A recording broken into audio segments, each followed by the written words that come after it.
Beautiful Westlake, Ohio, a beautiful new baseball field. The turf put in the last couple of years gives a beautiful green and brown aura to this beautiful facility as they're bringing some WRCL action on this Saturday afternoon. First pitch of the game is skied and caught over at first base. It's one pitch and one quick out to begin this makeup game. I am Nathan Smee on the call for you this afternoon here. Well, didn't have really any time to introduce Freihoff, the left fielder who just popped out, but let's give a little introduction to Caleb Walker, the center fielder, as he steps up with one away. Went to Solon, was a 4-year starter for them and letter winner, and batted .345 with 29 stolen bags in 2023. Might have been a couple of years ago, but still an impressive season for him. He starts down the count, 0-1.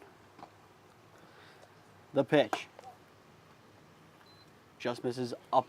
That'll even it up. And on the mound today for Premier, Jimmy Bodrock went to Normandy High School, so played in the area. May have not played against Westlake given them being a non-conference, but you never know. Chopped to the left side of the infield, scooped up by Ilgauskas to throw across the diamond. It is in time to May. It's 2 up, 2 down for Premier's defense. And you heard that name correctly. That is David Ilgauskas, the son of the Cavs legend Zildjiūnas. He got the start, I believe, at second base in the last game that we covered for Premier back all the way in the middle of June against the B2 Bulls. Now here comes Sawyer Solitaria. Ignatius knows him well, their all-time hits leader after taking over that position from former MLB player Derek Dietrich. The pitch. Finds the outside corner, 0-2 on the frame.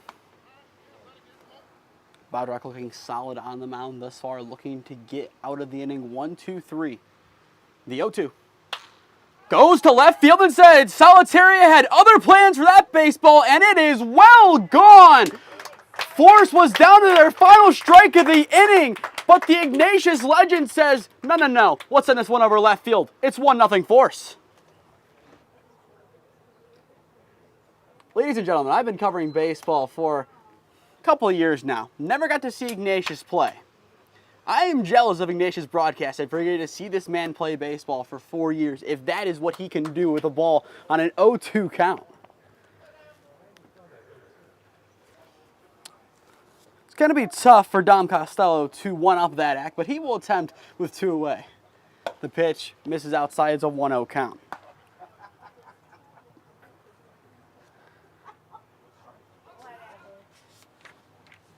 The 1-0 once again misses outside, so it's a 2-0. Costello, a sophomore at Gannon, went to North Olmsted High School, so maybe a 10-15 minute drive from where we are here in Westlake. Played football and baseball for them.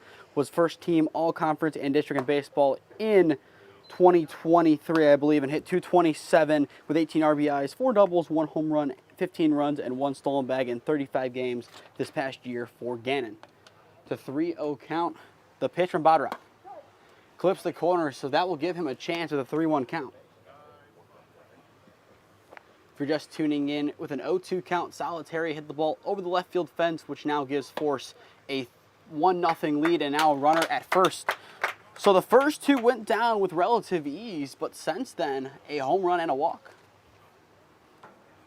Now here comes Carson Herman, one of the additional hitters today for Force. Herman, a sophomore at Denison, also went to Ignatius. A lot of Wildcats on this team, a lot of Demons and Wildcats. Hopefully they do not discuss the results of the 2024 OHSAA playoffs too closely in the dugout. For those of you who don't know, Ignatius ended the season of Westlake, I believe, in the district semifinals. Don't quote me. The pitch. Just misses off the plate, so that will even it up at 1-1.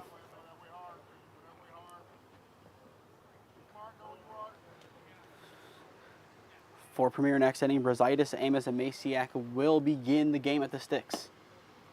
That one misses low. That'll make it now a 2-1 count. In 2024, Herman went 2 for 9, so batted .222 and recorded 11 putouts plus 17 assists without an error. Very impressive defensive numbers from him. Now it's a 3-1 count as his patience is paying off, and in the on-deck circle is another Wildcat, Neil Bartone.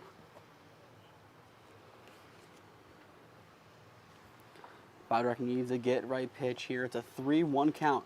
The deep breath, nod, and delivery. Right field, it goes on a line. It has plenty of carry to it and caught right around the warning track. Nice job by by Harvey out and right to retire the side, but not before Solitaria greeted the left field line with a home run. Middle of one here in Westlake. Force leads it 1-0.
Bottom one here at Westlake High School Premier, trailing 1-0 to Force after a solo shot from Sawyer Solitaria in the top of the first. I am Nathan Smee, the call for you this afternoon. If you're just tuning in to this WRCL game of the week, we apologize for not having the banner in the top right. We had to shift from doing the camera OBS setup to a phone broadcast today due to the lack of internet here in Westlake.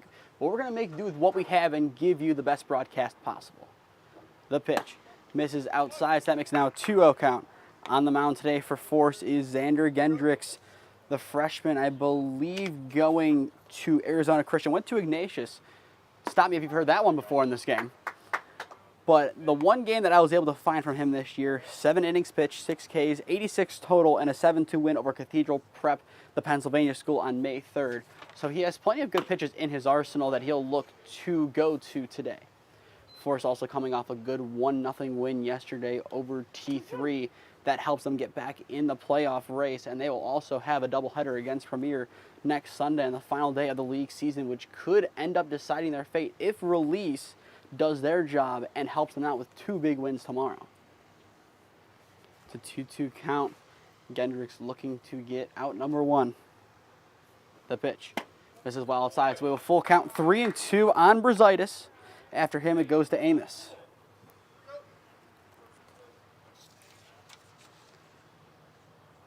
Gendricks will set. Here comes the payoff pitch. Runs inside, so it's a leadoff walk for Noah Brazaitis, the shortstop. So 2 walks combined between the pitchers, and now here comes Jack Amos, the center fielder. Amos, a sophomore at Bryan and Stratton, played his high school ball at Indian Creek this past year. I believe played in 42 games, batting .322 with 2 homers, 25 ribbies, and 18 stolen bags. So a pretty good freshman campaign by most metrics for him. Gendricks sets, nods, and delivers. Misses outside, a 1-0 count. And as well on the broadcast, we do not run where the players are on the bases or the count, as you can see on your screen. The runner is safe back at first after the head first dive. Then in the on-deck circle, another powerful hitter in Brady Masiak, the pitch. Makes now a 2-0 count. Gendricks taking a little time here to settle in. Just needs to get right pitch here. 2-0 count is a dangerous count. You don't want to lose to 3-0, but you also don't want to give the batter something too good. It's usually the best pitch of the at-bat. As you can see there, it was a heater in the zone, just fouled away. And as a pitcher, you have to know your hitter. If you have a foul ball hit well deep, you're not going to throw that pitch again. If that's a fastball, you're going to alternate to a curveball, another breaking ball, change up, something along those lines, or even a knuckleball if that's in your arsenal. you're going to have to vary up the pitch, but would not be surprised to see another fastball. Instead, this one breaks inside, so it makes it a 3-1 count.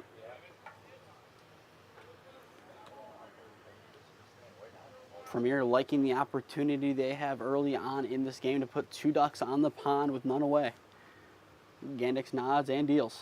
Misses outside. It's 2 walks in a row as Brunswick and Amos will reside on the base path for Brady Masiak. Bartone will, it looked like for a second was going to go talk to his pitcher. If Masiak gets on base and no one is retired, you would have to think there would be some kind of conference called at the mound. But instead, up steps Brady Masiak, who has plenty of potential to make something happen. Played in 50 games this past year, batted .318 with 27 RBIs and 4 stolen bags. Also had 2 great games against the B2 Bulls on June 9th. That was the pitch to turn on, the curveball in a dangerous spot, but instead Masiak looks at it, nothing in 1 count. There's a couple at-bats in each game you'll look back at as that will be the deciding factor of who wins the game. It's plain and simple, that's how it's going to work. That might be one of the pitches that you look at. That one will even it up at 1-1 after the ball just went a little bit too low. So 1-1 count here on the lefty Masiak. Shout out to one of the fans. We have a little bit of wind here, so our paperwork got taken. Caught over at short there on a line. Nice job by Alver to snag it for out number 1.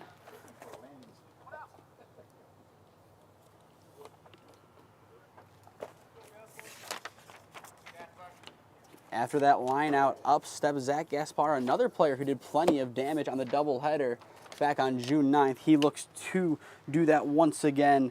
Gaspar, senior at Shawnee State, went to Strongsville, so played his high school ball around 30 minutes away from here. Played in 46 games this past season, batting .260 with 7 home runs, 37 RBIs, and 7 stolen bags. So the accolades speak for themselves.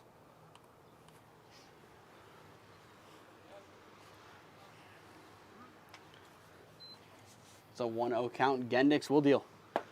Curveball breaks at the right spot and drops in. That will even it up at 1-1. After Gaspar, it goes to Jeremy Patchett. And once Patchett comes up, it's story time. Gendix will come set, checks over the shoulder, the delivery. Swing and a miss. That was a good pitch to turn on, but instead it's a 1-2 count. I like how Gendix isn't backing down. He put the 2 first batters on the base path with walks, but then challenged Masiak and Gaspar, who arguably are Premier's best hitters, gave them challenging fastballs, didn't shy back from pitching. He just staying true to the way he deals. After missing outside and low, that will even it up at 2-2. For Gaspar, right now you're thinking that left field line is where you want to hit it. You're a lefty, you can kind of hit it over there. Pulling it is not really an option. Just get a little poke, get it over the third baseman, Cerdinac's head, and you should have a run. The 2-2, instead it's pulled to the right side and somehow gets through into right field for a base hit. Rounding and attempting to score is Brunswick. The play at the plate is not in time. There is no play at 3. It's runners at the corners with 1 away, and an RBI single for Zach Gaspar ties the game up at 1. Forget the left field line. He pulled it instead on the ground and somehow split first and second. That was just excellent hitting. I don't know if he tried to do that, but his swing, it was smooth. It chopped the ball where it needed to go. And now it's a tie ball game with the go-ahead run standing 90 feet away for Jeremy Patchett. First pitch clips the corner, 0-1. Actually had a conversation with Jeremy Patchett's dad a couple weeks ago asking if I was covering one of the games. I believe it was one against Stark County, but was listening to some of the comments he had for my broadcasting. I believe the one wording he did when posting a clip was, makes each play exciting. And when thinking about the way I call games, for those of you who know me, football, it's a Joe Buck style. Mike Breen for basketball, the bang guy. And then for baseball, there's no real archetype I have for it. It's just the exciting archetype, if you will. It kind of made me realize that just one of those random conversations that I've had through broadcasting that kind of helped me gear my mindset of what I'm going to do, and I've kind of geared that. Each play, it's a big play. What can happen? The 1-2 popped up, and it's going to hit off the backstop. but Patchett himself going to Kent State this upcoming year. Went to St. Michael's High School, transferred from Chesapeake College to KSU, played in 18 games, batting .189 with 1 yard call and 12 RBIs. And time called in the box by Patchett. After Patchett, Drew Harvey, the right fielder, is due up. It's a 1-2 count with 1 away. Gendix looking for out number 2. Will he get it? No, he will not. It's roped down the left field line and will fall. It's going to be at least 1 RBI for Patchett. It could be 2. They're going to send a second runner. It's at minimum a double. And it will be a 2 RBI double once it's all said and done for Jeremy Patchett to give Premier a 3-1 lead. They have answered back after the first inning home run.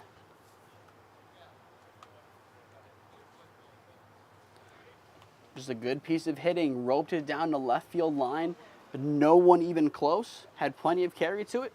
Now Premier up 3-1, and the train can continue on the base path. Now up steps Drew Harvey, the right fielder. Harvey went to Brunswick High School, and this past year for Walsh as a freshman played in 1 game. Speaking of Walsh, we will be there on Thursday as Force takes on Stark County. That game will be at, I believe, 7:30 p.m. Gendix sets and delivers the 1-0. Goes past the catcher. Patchett will take off the throw from Bartone. Not in time. Patchett does a nice job to just get in there. Definitely close. You could look at the replay and make an argument otherwise, but nonetheless, he's in at third. So the 4th run of the inning stands 90 feet away with a 2-0 count here on Harvey. The pitch. Ground ball goes to the left side of the infield, scooped up over at short. Albert, the throw over to 1 is in time, but it costs the run in the process. It's a sacrifice there from Harvey to give Premier a 4-1 lead with 2 away.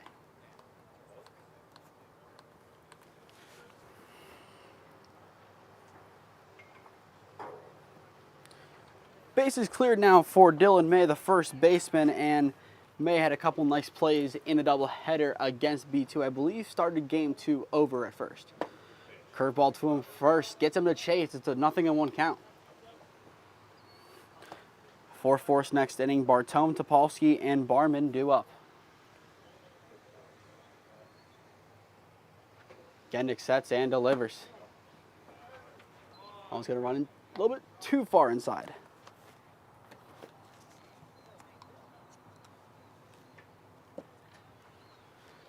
Gendix will get back to work on the 1-1 delivery. Once again, misses inside, so that makes it now a 2-1 count. Gendix really looking to get out of the inning with no more damage. Force is going to need a big second inning. Right center field it goes. It just falls over the second baseman's head for a 2-out base hit for Dylan May. The rally continues for Premier. Another good piece of hitting. Found the open gap in the outfield grass, which another distinction of this field. The infield is turf. The outfield is grass. So you kind of have that official distinction of where the outfield starts. There is a little bit of turf grass leading up to it, but you have that kind of distinction. But nonetheless, found the gap, dropped it in for another hit. Premier has been raking so far today. It's a first pitch strike to Jackson Powell, the second baseman. 0-1 count. Powell, going to be a senior at Mount Union, had 1 hit this past year, which was a home run for Mount Union. So he looks to have a big senior campaign coming up. Be down now 0-2 in the count after that foul ball into the netting. Once again for Force in the next inning, Bartone, Topolsky, and Barman due up, and now will be tasked with making up a total of 3 runs.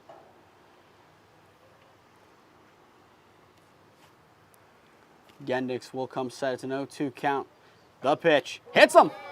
He had a hard 90 to end the doubleheader against B2 and has a hard 90 to begin his day here against Force.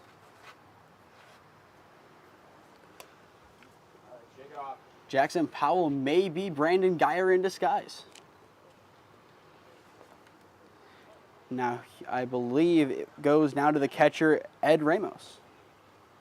After Ramos, it goes to Ugalskis and then back at the top of the lineup. So Premier 2 batters away from batting through in the first inning. 2-on-2 away. Ramos, the catcher, will look to do some damage. Went to Lutheran West High School this a couple years ago, as he is now a sophomore. So I believe that means he was a graduating class of 23. Had 1 RBI in his freshman year, so he looks to back that up with a solid sophomore season upcoming, and will have a chance to continue raking this summer. Has a runner in scoring position for him to work with at third base. Pitch runs up, so that will even it up at 1-1.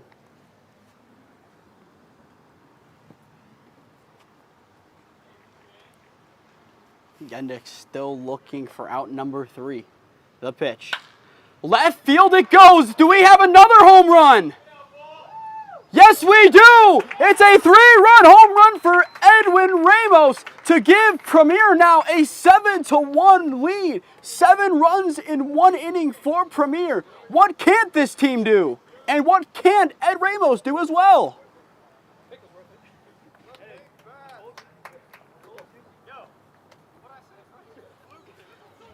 I think this is the baseball powers to be making up for the 0-0 ball game through 5 at BW on Tuesday. We have a lot of runs, 8 runs so far combined, 2 home runs. It is almost 11:40, so with that being said, that makes this first inning almost a half hour. The longest first inning I've had this past year was 40 minutes over at Brecksville. So Premier will now bat around as Ilgauskas steps up for his first cuts. As I mentioned priorly, his dad was a Cavs legend, Zildrunas, a great career in Cleveland. His jersey now hangs in the rafters at Rocket Mortgage Fieldhouse. Now they'll even it up at 1-1 as that curveball just dips on in. For those of you just tuning in, force a home run from Sawyer Solitaria in the first, but since then it's been all Premier. That one chopped foul behind. It's a 1-2 count on Ilgauskas. Brazaitis, who walked to begin the inning, is due up next for Premier.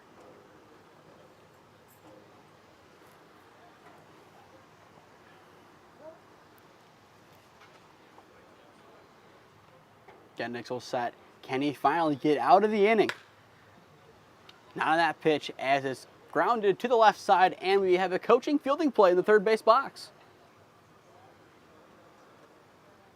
Always got to give love to the coaches who make plays on the base path as coaches over at third or first. The 1-2 fouled away once again. So Ilgauskas is fighting in this at-bat, just looking to straighten one out, has gone to the left and one straight behind, but favoring the right side.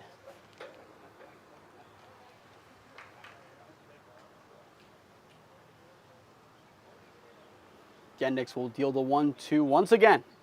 Curveball is hit into left field, well in the air. Freyhoff gets well underneath it and retrieves it to finally retire the side, but not before Premier can plate 7 runs in the first. End of 1 here in Westlake. Premier commanding up 7-1.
top two here in Westlake. And if you tuned out of the game after the top of the first, you missed some runs, so go back and watch that after this game concludes. It's now 7-1. It was an RBI fest. Gaspar had one, Patchett had two, Harvey had one, and then Ed Ramos, the catcher, had three on a home run. Ground ball hit to the left side of the infield by Bartone, scooped up by Brazaitis. It's a high throw to May. So an E6 grants first base to Bartone to begin the inning. That helps force, and now here comes Jack Topolsky stepping up for the first time today. Don't know much about this kid. Wouldn't really know much from knowing him for a couple of years at Holy Name. Nothing crazy.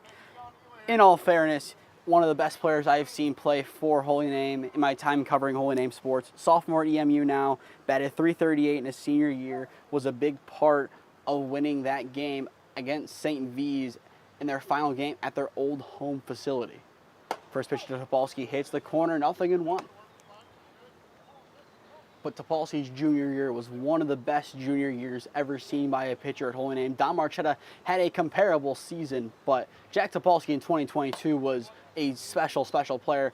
Prior to this past year, that was the last time they made it to Dodge Intermediate to play in districts, where they ended up losing, I believe, to Talmadge.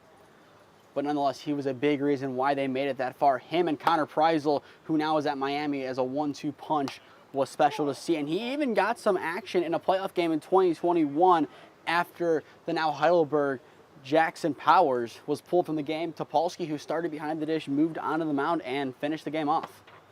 Heavy cut there. That will even it up at 2-2. But Topolsky, overall, good athlete, good kid. Nothing but nice things to say about him from my years of knowing him. It's a 2-2 count, the nod and delivery. Swing and a miss, chases outside. That is K number 1 on the afternoon for Bodrock for out number 1. Now Harley Barman, the second baseman, steps up for his first cuts of the ball game. Barman, a freshman at BW, went to Solon High School. But there's one other Solon player in this game. A rough year for them in 2024, but BW looks to have another good team next year, so the sky is pretty bright for him, and so is the future. This is an 0-1 count to begin this at-bat. After Barman, it goes to Cernak, the third baseman. Bodrock sets and nods. The pitch. The curve dies a little bit early, so that will even it up at 1-1. Bodrock, the only blemish against him thus far being the home run.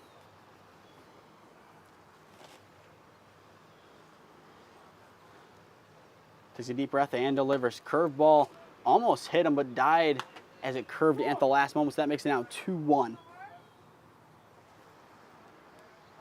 Premier just doesn't want to overcomplicate this. They want to end this game as early as possible. They don't want to make this be a drawn-out affair. That fouls it behind, makes it now 2-2. And if you're Forest, your goal right now is to make Premier play the full 7. You know they play again tomorrow. You play against Mountaineer Lumber Company, which is a big game for both teams as they're in very similar situations.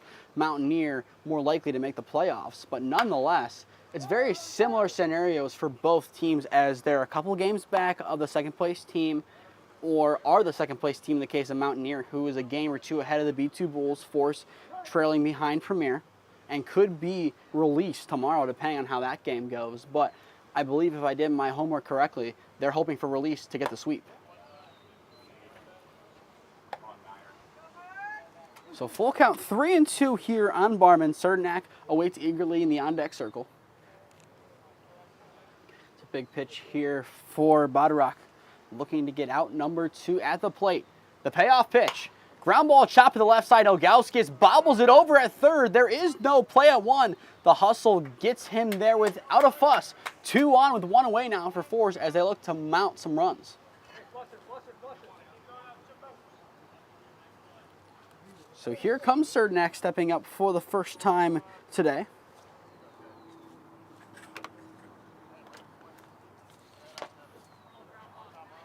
Cernak, a sophomore at ONU, went to Walsh Jesuit, so a little ways from here. Made 13 appearances for ONU baseball, and also, according to the ONU website, is their punter. He had 1 punt for 39 yards, which was a touchback in the win over Oberlin on November 4th. And a hard 90. So if he indeed is a punter, that can help him get tough for this upcoming year in the OAC. Now here comes Trent Elver, the shortstop. It's a big opportunity for him to do some damage with the bases loaded. And as a future Purple Raider myself, like he is, hopefully he can do so. Went to Nordonia High School, batted .303 with 9 RBIs, 2 doubles, 25 runs, and 12 stolen bags. He led the team in stolen bags this past year. So he looks to make an impact here before going off to Alliance later on to start his career there. It's going to be a lot of competition in that team this year. One of their best all-time players finally graduated as a grad student last year, so no more of him. Pretty much holds all their records. So this year, it's going to be a transition year for Mount Union baseball as they look to get back to the big time of the College World Series in Division III. Right field it goes. It's an oppo taco for Trent Elver to put 1 run on the board, and they're going to send another runner. It is a 2 RBI single for the future Purple Raider Trent Elver to make it now a 7-3 ball game. Go, kid. Okay. Just pushing the ball into the outfield. That is beautiful hitting there from Albert. Did what he needed to do, and there's a reason why Nordonia relied on him in the big moments last year. It's he can do things like that, and now it's a 4-run ball game. It doesn't seem like that much of a lead now for Premier, as it looks like we are going to have a slugfest on our hands. Now, of course, as the announcer says that, this will probably be your final score. But nonetheless, we're back to the top of the lineup. Freyhoff steps back up for the second time today, pops out on the first pitch of the game. That is not a pop out. It's a liner down the left field line to put 1 more run on the board. Albert is gunning for 3 to play. 9 times Ogalskis can't field it cleanly. It's an RBI double for Kylan Freyhoff to make it now a 7-4 ball game. A nice hit down that left field line. So now we have, in the last 2 half innings of baseball, seen 10 runs. It's a lot better than saying 11-3. We're going to mess with the statistic just a little bit to make it sound a lot better. But nonetheless, the statistic is still true. The last 2 half innings, we have seen a total of 10 runs. And with 1 away, 2 runs in scoring position, the tying run in the box, it's a big opportunity for Forrest Caleb Walker. If he can get a hold of this baseball, we would have a new ball game. I don't know if we've seen this good of a contest yet in our game of the week. Right field it goes. Does it fall? No, it's caught over in right field. The runner from third will tag. The play at the plate is not going to be in time. It's a sacrifice fly for Caleb Walker to make it now a 7-5 ball game. Come on, Sawyer.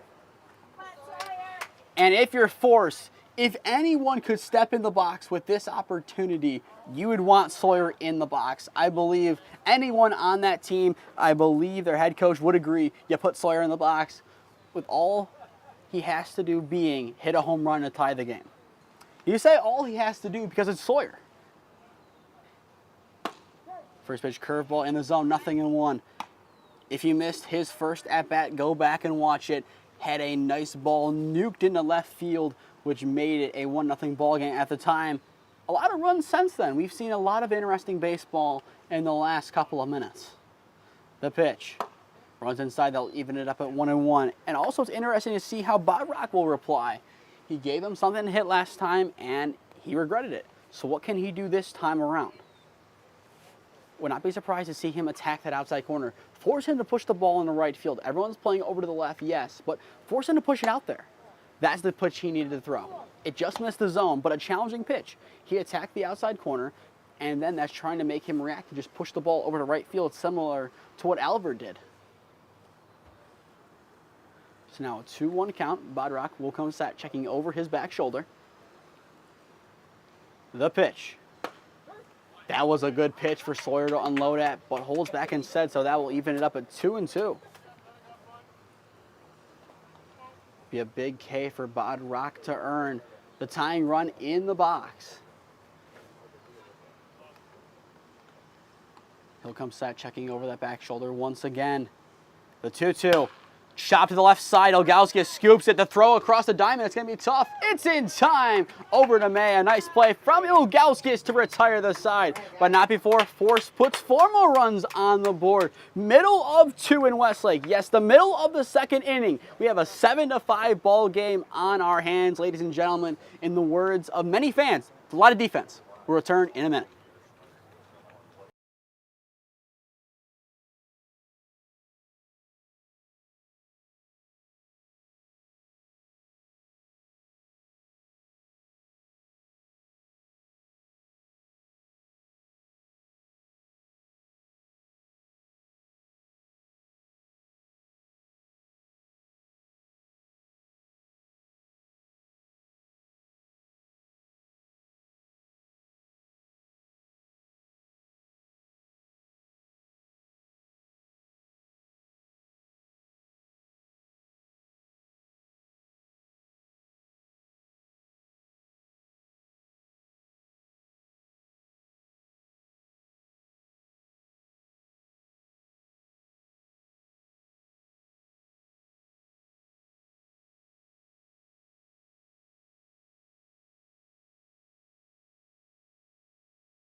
Bottom 2 here in Westlake in what has been an offensive onslaught for both teams.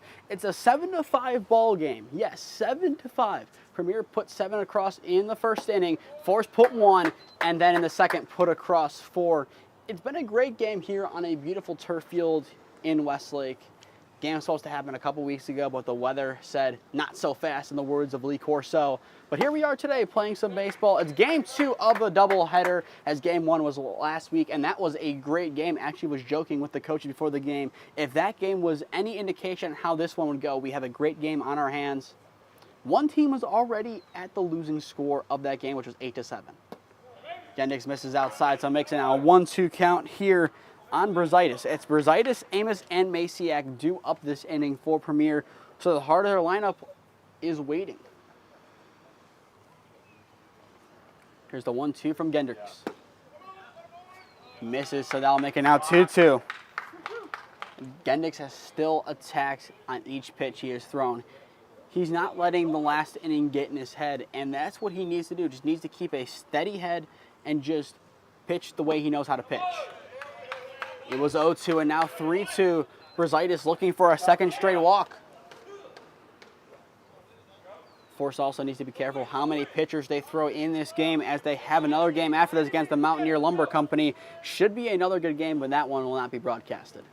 The payoff pitch, curveball chopped to the right side of the infield. Barman boots it. So it's an E4 to begin the inning for Force's defense. So Brunswick, for the second inning in a row, will begin on first base.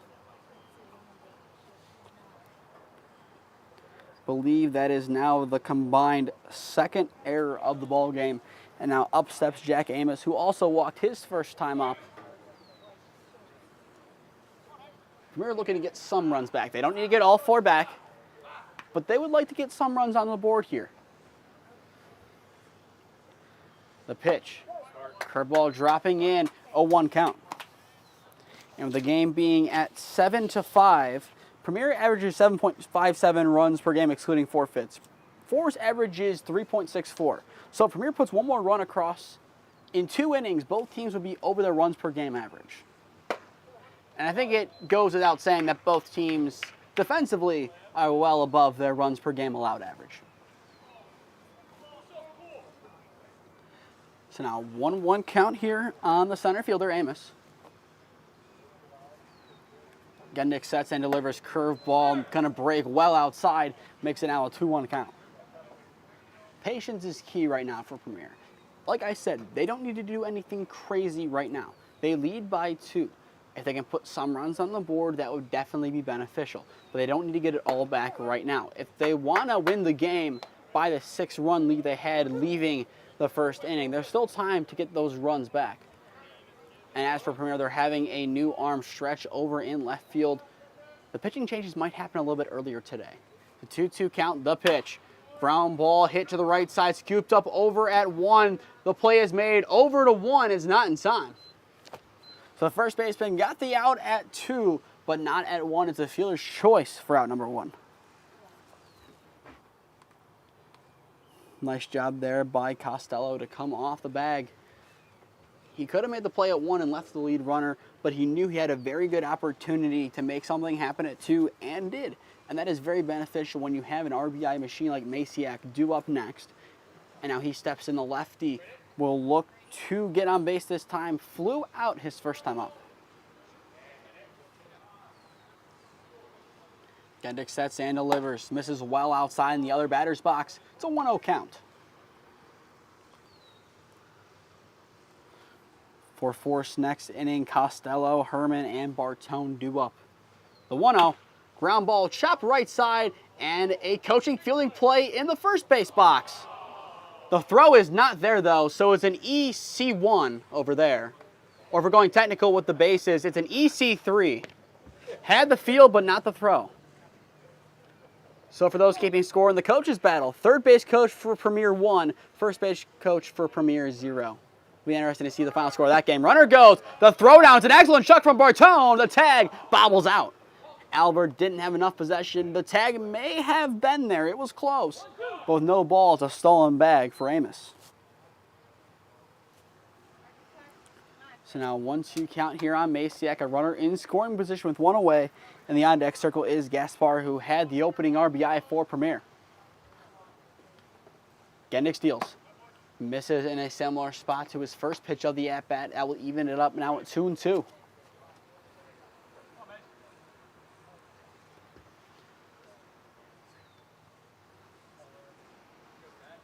Gendix trying to keep a close eye at 2, also deals. Rope to the right side, scooped up at 1. The play is made, but that moves the runner 90 feet closer. It's a runner at third with 2 away after the ground out. And now Zach Gaspar steps up with 2 away, looking to avoid a goose egg in the home half of the second inning. Premier needs 1 run. I feel like given a runner at third, if Force comes out and hits the way they did last inning, they will take the lead quite easily. Premier needs to put a run on the board and kind of put a wrench in the confidence, and that could be the wrench instead of a little bit too much carry on it to the right side as it hits off the fence foul. I was mentioning it earlier, I believe it was in a Premier at-bat in the first inning where I was talking about Gendix trying to vary up his pitches. A ball was fouled behind in a 2-0. Whatever that pitch was, don't throw it again in this at-bat. Misses well outside this time. They'll even it up at 1-1. He needs to be careful as now he knows what Gaspar can do. If he has that fastball sit in that similar location, logic says the ball is going to be put there 9 times out of 10. It's not necessarily going to carry to the same exact spot, but it's going to be very close. It's going to be roped down the right field line. And if he straightens that out, that right field line has a good amount of space before the right fielder is there. Instead, it's sent up the gut. Will it fall? No, it will not, as it's a line out to Walker in center field. We have a goose egg in the home half of the second inning, but Premier, it doesn't matter too much for them. They still lead it 7-5 after 2. We'll return to Westlake in a minute.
Top three here in Westlake. I am now the broadcaster and the DJ for the in-house music. Will I be messing with the in-house scoreboard? No, as I have no clue how it works. But if a run is scored or an out is recorded, we'll attempt it as there's no one up here to do so. If you're just tuning in, I am Nathan Smee on the call for you this afternoon. First pitch of the inning, fouled away. It's an 0-1 count to begin this at-bat here for Westlake's Force Ohio team as Costello, Herman, and Bartone are due up this inning with Costello getting it started.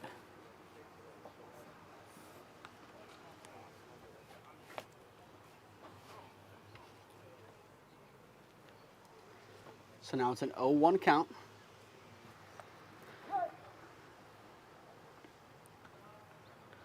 Costello last time around walked.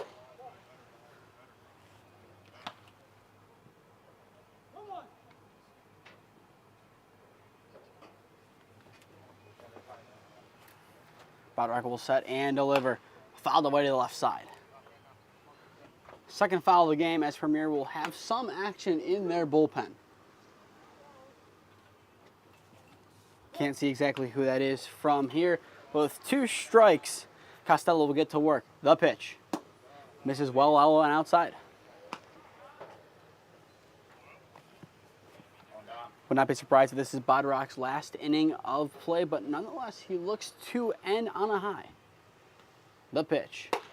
Misses upstairs. Not the high he was looking for.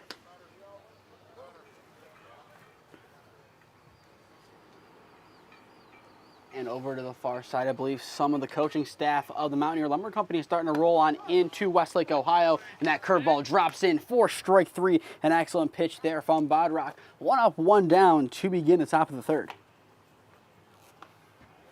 The curveball did exactly what it needed to do. Just dropped right on in the zone. And with now 1 away, it goes to Carson Herman, the additional hitter. Herman, his first time up, flew out to right field.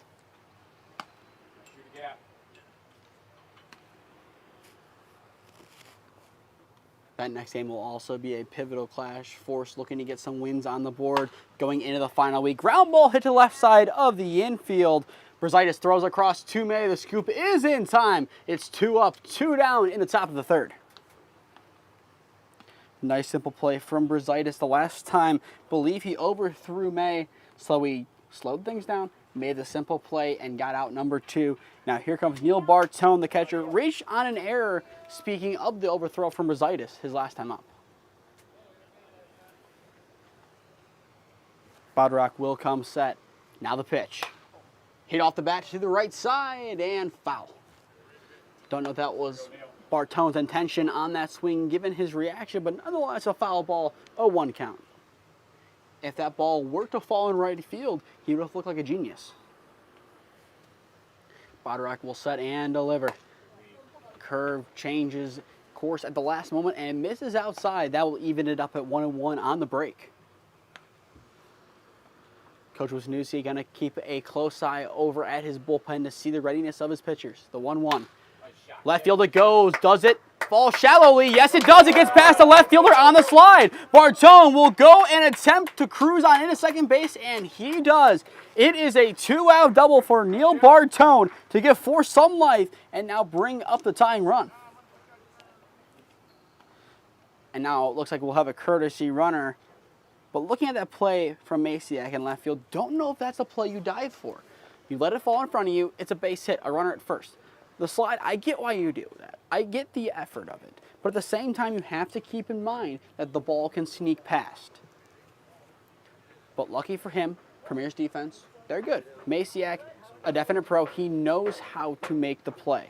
He knows how to just put it behind him, and if the ball goes to him, we're pretty confident that he'll be able to make the play. So now here comes Topolsky. Topolsky, his first time up, struck out swinging. After Topolsky, it is Barman who awaits in the on-deck circle for Force. The pitch. Misses outside, so that will even it up at 1-1. 8 runs combined in the first inning, 4 runs combined in the second. Nothing yet here in the third, but a runner in scoring position nonetheless. Bodrock will come set. Takes a deep breath, nods, looks over the shoulder, and delivers. Shot just behind. So now, as Topolsky down to his final strike, just needs to put something in play, give the ball a ride, and try to make something happen. Does he have the home run power? Potentially. But right now, all he needs is a single, and just trust the runner, Bartone, that he can make it, or correction, the pinch runner for Bartone, make sure he can make it home. So 1-2 count, the pitch. Fouled away to the right side. And actually hits off a part of the high school, too. No cars might be hit at this field, but the high school is fair game. And also cyclists, too.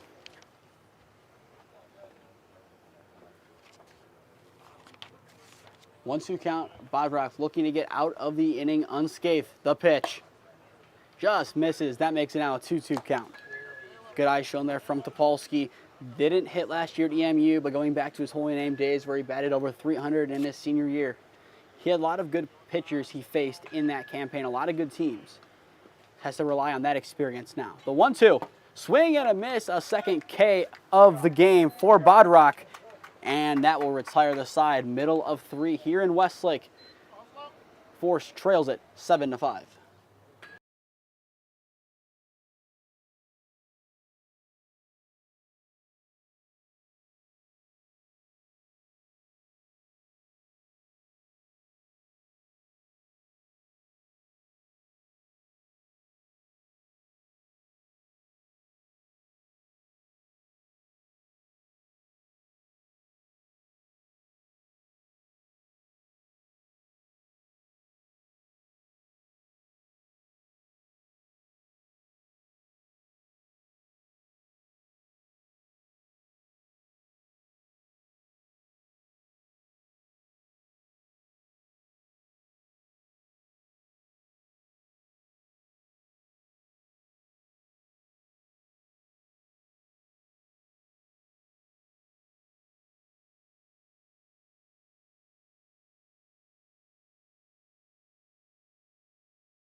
Patchett, Harvey, and May due up in the home half of the third for Premier as they lead it 7-5. The last 2 half innings have resulted in 0 runs, so potentially the runs have dried up, but we'll see about that as Patchett steps up.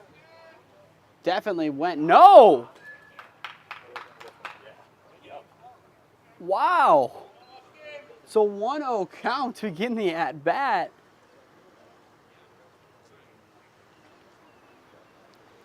I don't know. It looked like he broke the plane, but nonetheless, the 1-0 count. That time he definitely didn't. So that makes it now a 2-0 count, but I think a lot of people were surprised that they say he held back. But Patchett, he likes to put the ball in play. Last time up, a 2 RBI double. He looks to somewhat replicate. He can't do the RBI part, but can definitely help out with the double part. After that ball just missed inside. Now a 3-0 count here on Patchett. Harvey due up next. The pitch. Runs inside. It's a 4-pitch walk. Would not be surprised to see the pitching change upcoming. It would be Hugh Sullivan checking into the game for Gendix. But now here comes Drew Harvey. Had an RBI on his ground out his first time up. Premier looking to add on to their 2-run lead. First pitch is a strike, a 1 count. Saw that pitch in the last at-bat, but nonetheless, this time around it's a strike. It's interesting to see the kind of zone develop throughout the game. The 0-1, ground ball hit to the left side. The throw to 2 is in time. The throw to 1, not there. They get the lead runner on the fielder's choice. So Patchett is retired, but Harvey reaches. Another nice play there by the defense of Cernak. He knew he had to play at 2, did what he could, and then Barman just an absolute missile over to 1. He didn't make the play in the end, but it was going to be a tough throw given the kind of delay. I was almost surprised for a second that they tried to go to 2 with it, but it ended up being the right decision in the end. Ground ball right up the gut. This could be the double play. Two takes it himself, and the play at one is in time. Barman definitely had an athletic play there, took it himself, jumped up, and made the Jeter-esque play to retire the side. End of three here in Westlake.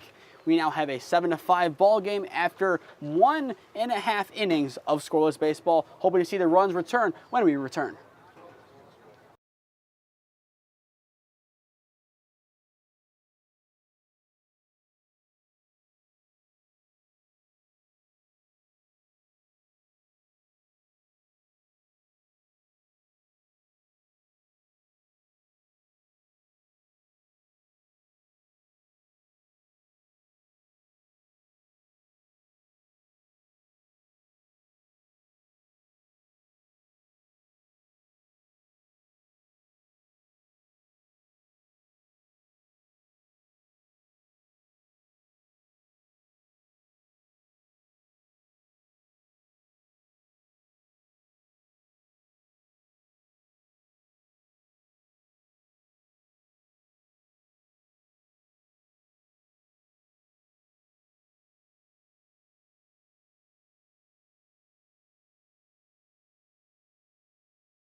Top four here in Westlake. Forest trailing 7-5, but has an opportunity to tie the game back up. The runs have dried up a little bit here, but one swing of the bat can easily change that. If you're just tuning in, I am Nathan Smee on the call for you this afternoon on this WRCL game of the week. First pitch of the inning is a strike from Brodrock.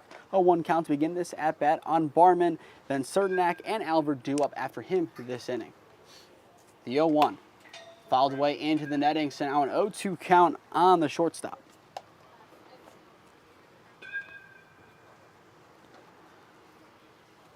Forrest does not want to leave this one for late. The Mountaineer Lumber Company warming up over in the batting cages for the second part of this 3-team doubleheader.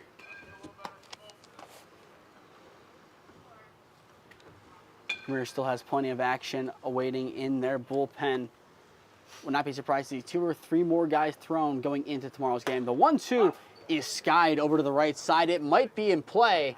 Instead, it just falls between Ramos and May, crashing in from behind the dish and first. Just one of those pop-ups. It's playable. Someone can get to it.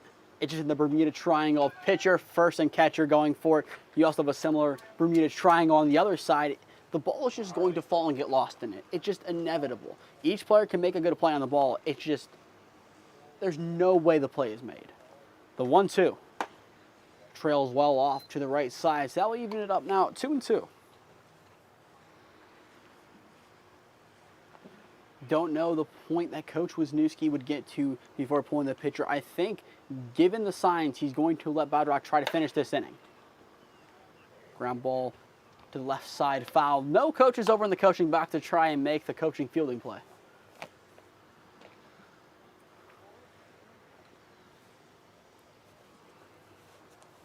But nonetheless, Fort Premier can get a better look at the jersey numbers now. Noah Bromberg, the junior at Capital, is warming up in the bullpen. Another foul ball. It's a good battle here for the first at-bat of the inning from Barman. Even if he doesn't get on base, it's a quality at-bat that is starting to kind of get to Brodrock. Just make him throw a bunch of pitches and force Premier's hand. If the pitching change happens, it happens. You have a good part of your lineup coming up here with Albert, who had a 2 RBI single, and then Freyhoff, who had had just had a double with an RBI. It's a good spot to be if you're forced, if you can get Barman and Cernak on the base path. Albert can hit a couple in, and they let Freyhoff clean it up. And you also have Sawyer Solitario waiting still, who can easily hit a home run once again. Hit one back in the first, could do it again. The payoff pitch, chopped right up the middle. Is it made? The play. I believe he is safe. Not a graceful play as he kind of just went to the ground awkwardly. We'll step aside for an injury. 7-5 from your leads.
The injured player able to get off the field with some help.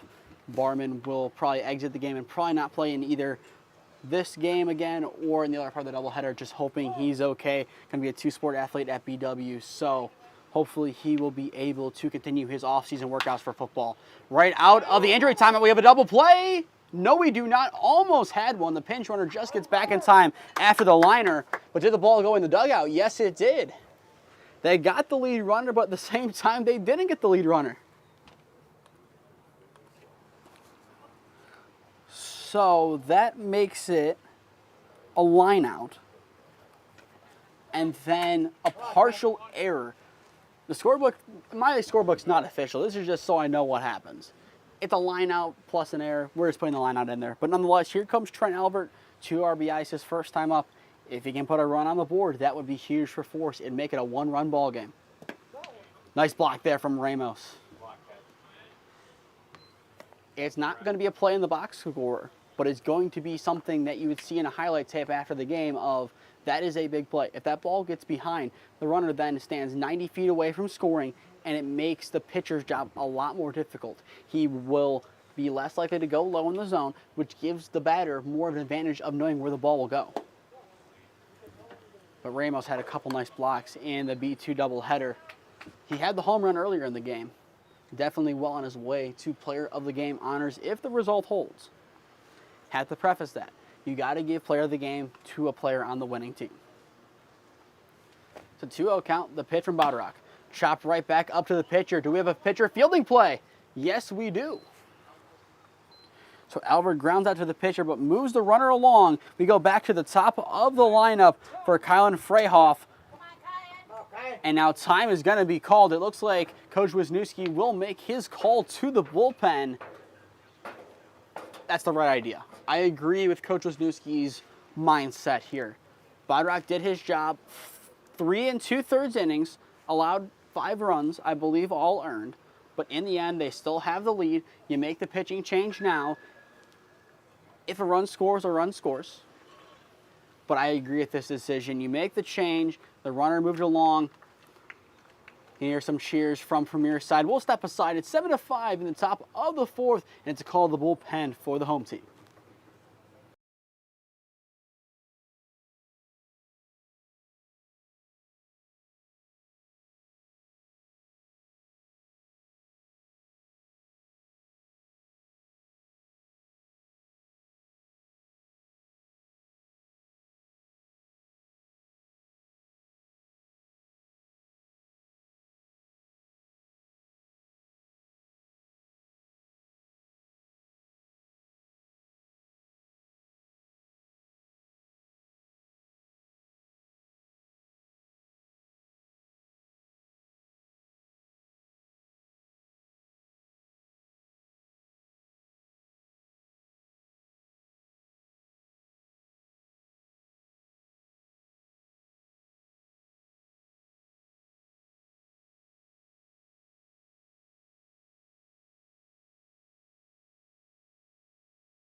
Back to the top of the lineup, 4-4, so runner at third, and the call of the bullpen has been made. It is Noah Bromberg coming on to pitch for Premier. Bromberg, the junior at Capital, went to Orange and add the home run on top of it. Ramos is having one heck of a day here in Westlake. And that's a nice get-right pitch there for Bromberg. Bromberg looking to get out of the inning. Freyhoff looking to get a run across and make it a 1-run ball game. Not going to get the luck on the outside corner. Definitely a good pitch there, but a 3-1 count nonetheless. Caleb Walker waits in the on-deck circle, and the former scoreboard operator, Sawyer Solitaria, after him.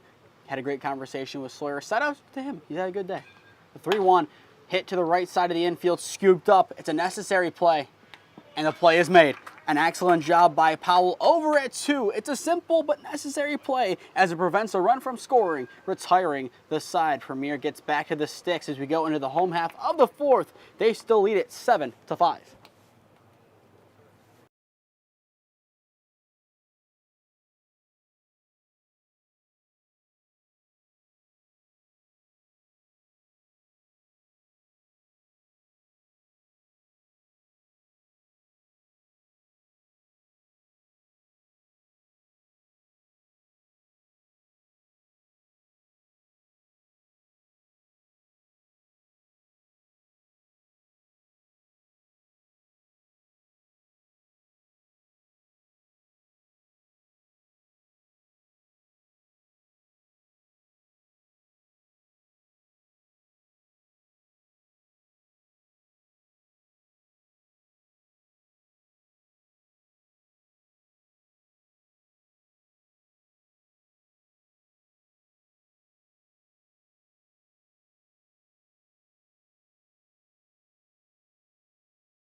Bottom of the fourth here in Westlake after my tweet after the second inning saying we have a great game of a 7-5 game.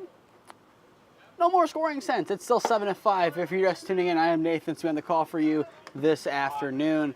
It's been a great game so far, especially the first beginning parts of the game. The first inning and a half, but since then, no runs have scored. It's a 2-0 count to begin this at bat on Powell. After him, Ramos and Ilgauskas do up. Powell was hit by a pitch his first time up. And thus far, 3 straight balls from the new pitcher, Sullivan. It's a 3-0 count. Sullivan, the sophomore at Denison, played his high school ball not too far from here. Actually, correction, right on this field here in Westlake. Maybe not necessarily on this exact turf, but still, nonetheless played here at Westlake. And this past year had 1 RBI against Hiram. But other than that, he looks to have a big upcoming year at Denison. The 3-1. Powell fouled it, but not caught behind the dish. But nonetheless, it's a 3-2 count. Powell looking to get a hit or to get hit.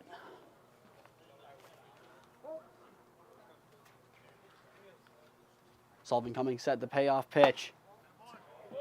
Just in a little bit too much. Powell will be given first base. Had to wait a second to see the official call, but a hard 90 and a slightly easier 90 for Powell. He's 2 for 2 on getting on base. He's done his job, and the leadoff man is aboard for Premier, which now brings up the power hitter, Ed Ramos. His first time up, nothing crazy, just a 3-run home run to left field. It was a big hit and has been the difference in this game. Sullivan sets and delivers. Goes into right field this time. Ramos now 2 for 2 with a bloop single. Powell running with his handguard in hand to third base is safe with the slide. Has the drip in hand and is 90 feet away from scoring. What a job from Ramos though. Just varied up the bat speed. Found a spot of grass that he liked. Put the ball there. Nothing more you can really say. He will trot back on in as a courtesy runner will take his place. But another good hit from him. 2 for 2, some blocks. He has done everything he's needed to do. As you can hear him say, not moving so good. As a catcher, I feel that. You take your courtesy runner every time you can. I know I have this year. Now here comes Ilgauskas. The first pitch upstairs, 0-1 count. Ilgauskas flew out his first time up, but a fly out in this case might be enough to score Powell. Sullivan comes set, nods, and delivers. Chopped off the ankle. Not a good feeling to have a foul ball hit off of your ankle, shin, or in some cases the knee. It is possible. We didn't know that was possible before this year, but in a game I played in, we had a player hit a foul ball off of his knee. It's an 0-2 count. Sullivan looking for out number 1. The pitch. Curveball runs inside. Ilgauskas backs out. That'll make it now a 1-2 count. Ilgauskas, a simple hit for him will do. He has plenty of power. Put the ball into the outfield and score a run. The 1-2. It's skied. It might be hitting the press box. It did not hit the press box. Bounced, I believe, onto a roof. Look at that. So once again, it looks like part of the high school has been hit. The second time today, no cars have been hit, but the high school has been hit twice. The 1-2 throwback is there. And once again, I believe that is the first throwback on the mound today. We saw a similar trend in the last game that we covered at BW where the pitchers were very reluctant to throw back. The pitch, curveball once again runs inside, but breaks a little bit more, but still not enough. That will even it up at 2-2.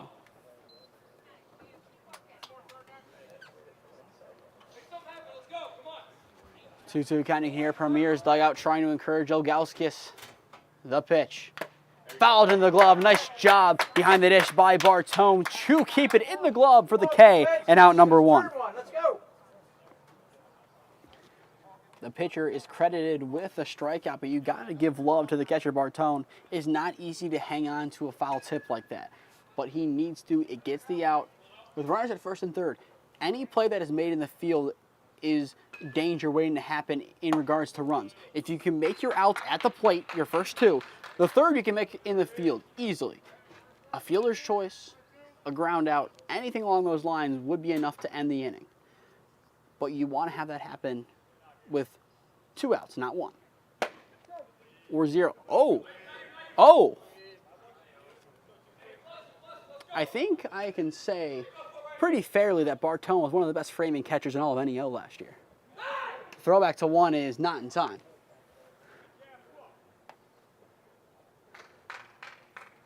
A strike's a strike, but you got to give credit to Bartone for framing it. Sullivan sets, runner goes, the pitch. Bartone can't snag that one. 2 runners in scoring position now for Premier.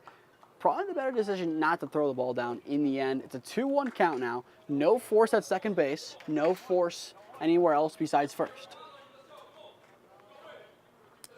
So now it becomes even more pivotal to get out number 2 at the plate. Out number 2 will not come at the plate, it appears, as it's skied into the outfield. Walker gets underneath, but Topolsky calls him off. The gun from right field, is it in time? No, Topolsky almost gunned the runner down, but in the end, it's a sacrifice fly that scores Powell to make it an 8-5 ball game.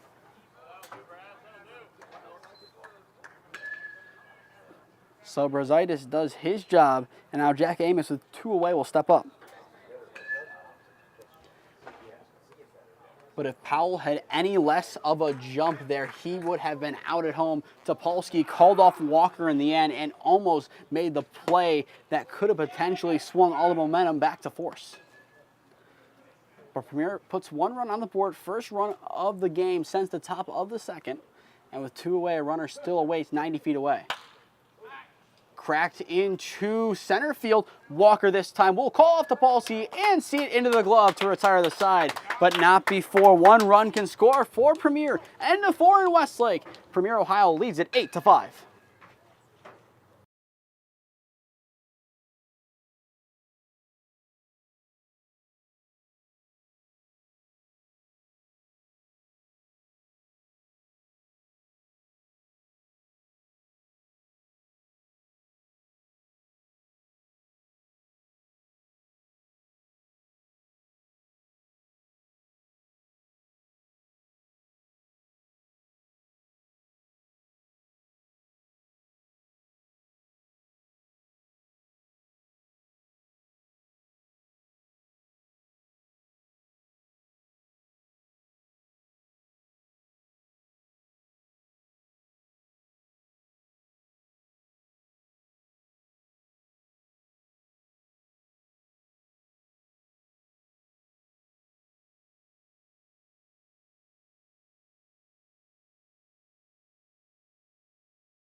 Top of the 5th here in Westlake, an 8-5 ball game. A lot of defense today, but technically there has been a lot of defense since the top of the second. Only 1 run scoring, and that came in the form of a sacrifice fly, scoring Powell from third base, but not Premier's defense. Looks to get back to work against the Heart of Forces lineup. If they're going to get back into this game, it's going to be now with Freyhoff, Walker, and Walker, Solitary, and Costello due up this inning. If you're just tuning in, I am Nathan Smee. The call for you this afternoon on this WRCL Game of the Week. Tomorrow we have a doubleheader on our hands. Premier will take on Release. First pitch of Game 1 will be at 1 o'clock at Brunswick High School. Both games will be broadcasted live here on the WRCL YouTube channel. Ground ball to the left side by Walker. A high bouncer seen into the glove by Brazaitis. The throw over to first is in time. 1 up, 1 down.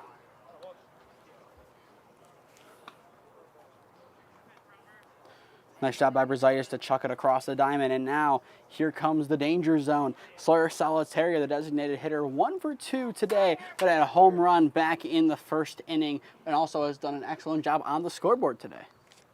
The pitch, swing and a miss, a hefty cut, nothing in one count to begin this at bat for the former Wildcat.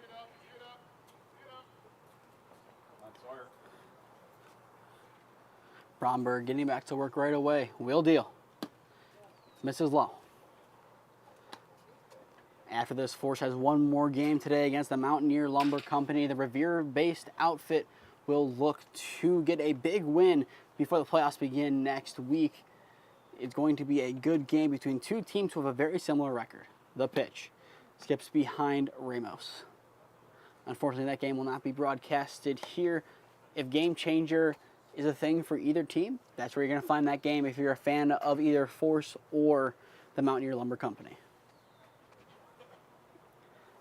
Bromberg shakes one, agrees two. The pitch. Curveball just dives into the zone. An excellent break there as Sawyer Solitaria down to his final strike, a 2-2 count.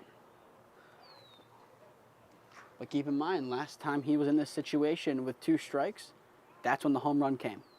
The pitch. Chop foul. It's survive and advance. That's all Sawyer needs to do in this at-bat. Just needs to get a pitch he likes, give it a ride, and get on base. So he will see it once again. It's still a 2-2 count. Bromberg looking for K number 1. Misses off the plate.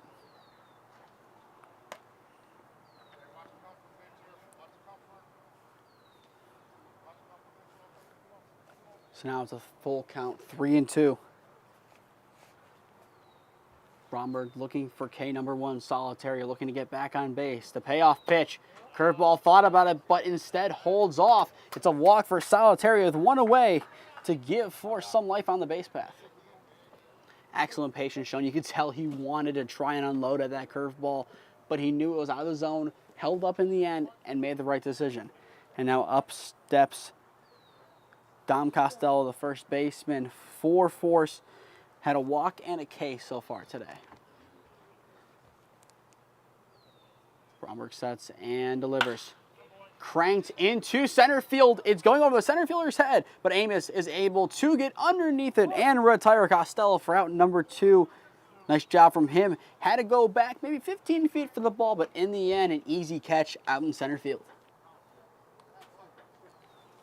Now a 2-away. Here comes Carson Herman, the additional hitter. Flew out and grounded out thus far today. Force could really use a run this inning to get back the one they gave up last inning. They trail by 3. This is still anyone's game. Bromberg sets and delivers. Swing and a miss, a hefty cut. It's an 0-1 count to begin this at-bat for the extra hitter. The throwback is not in time as Solitaria is able to get back in standing. Solitaria getting right back to his big lead. Will he steal? I don't think he's going to try, but you never know. He's going to dance between the bag. The pitch almost fouled in the glove. Ramos just couldn't get it in there, but nonetheless a foul tip.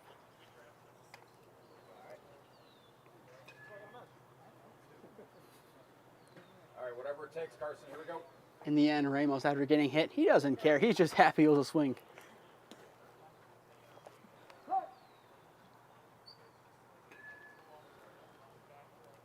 Bromberg shaking a couple pitches, agrees with the third.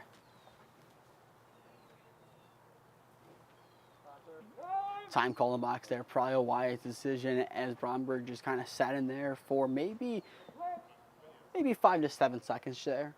It's still a smart move. The pitch fast, blocked by Ramos. Another nice block from Ed Ramos behind the dish.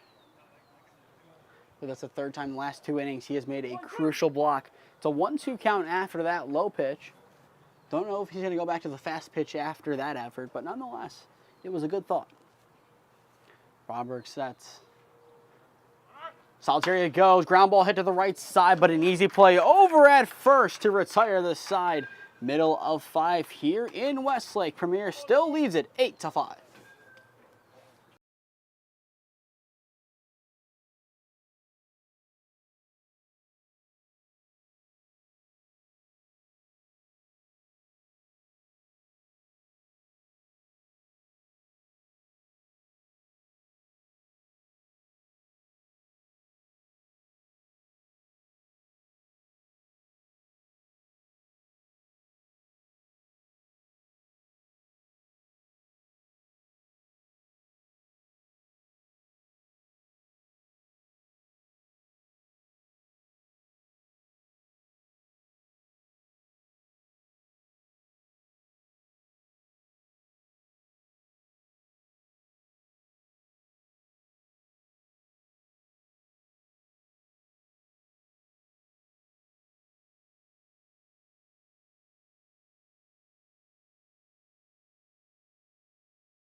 Bottom five here in Westlake, still an 8-5 ball game. If you're just tuning in, I am Nathan Smee on the call for you this afternoon in this WRCL game of the week clash between Premier Ohio and Force Ohio. It's been a great game thus far. Most of the runs scored early, but 8-5 right now, still anyone's game with Premier in the driver's seat at the moment. Masiak swings at his first offering and misses. It's an 0-1 count to begin his at bat. The 3, 4, and 5 hitters in Masiak, Gaspar, and Patchett do up this inning. It's the heart of Premier's lineup. That pitch misses a little bit out. That will even it up at 1-1. Masiak so far today, a fly out and a ground out. Sullivan remaining in the game for Force on the mound. No new action in the bullpen. Nice curveball from him. Makes it now 1-2 count. Premier has no action in their bullpen either right now. It looks like both coaches are content with seeing this game out. The 1-2. Smack right side, foul. And with this being a wood bat league, you can definitely hear the crack of the bat. One of the best sounds in all of baseball.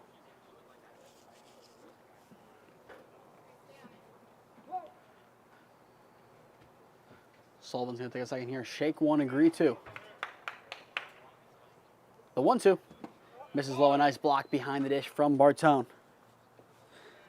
In this game, you have two of the best coaches in this league. Coach Wisniewski has over 20 years of coaching experience in the area, while Coach Mosley, the head coach of Westlake baseball since 2017. So he's heading into year 9 at Westlake, season 8. He has 5 Westlake alumni on this team. So clearly the culture that he has created here at Westlake High School is something that the guys that have played for him have really bought into and want to keep coming back and playing for him. It's kind of a testament to all that he's done there, and he also is a director of Force. The payoff pitch fouled away. But Westlake has a winning culture this year. Made a little bit of a run in the playoffs, but didn't make it too far in the end. But still, they're able to have good regular seasons, and one of the best alum, probably the best player from the team this past year, Derek Acapinti, not here today. The payoff pitch once again.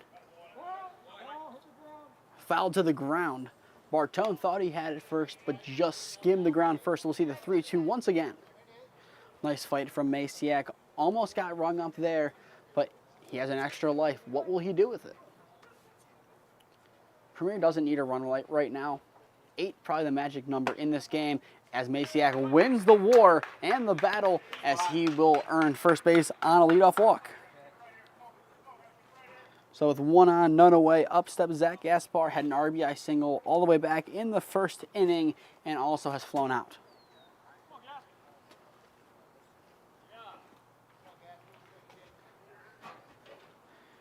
Once again, Premier plays again tomorrow, 1 and 3:30 at Brunswick High School in a doubleheader against Release. The winner of that doubleheader will most likely win that side of the division. The 1 seed on the opposite side has already been confirmed as Stark County. Now B2 and the Mountaineer Lumber Company battle for second. If the playoffs started today, if it was conference battles to begin and then the winner of both those games would make the championship, it'd be Stark County versus Mountaineer and then Release versus Premier. So we get a little bit of taste of the playoffs tomorrow. Sky to the left side and well out of play. But Premier has shown plenty of promise today, but something that can be a point of concern for them is that all their runs were scored in 1 inning. Without that 3-run home run from Ramos, this is a tie ball game, 5-5, and the runs have dried up, and you would seemingly believe that Force is the team in the driver's seat. Masiak breaks. The throw from Bartone is not in time. The stolen back for Masiak. You can hear his dugout loves the steal. But still an excellent shuck nonetheless down from Bartone. Had a chance, but in the end couldn't get there in time.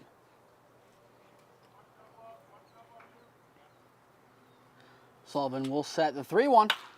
Crack to the right side of the infield, scoops up. The throw to 1 is in plenty of time for out number 1, but that will move the runner a little bit closer to scoring, 90 feet away to be exact, for Jeremy Patchett to work with.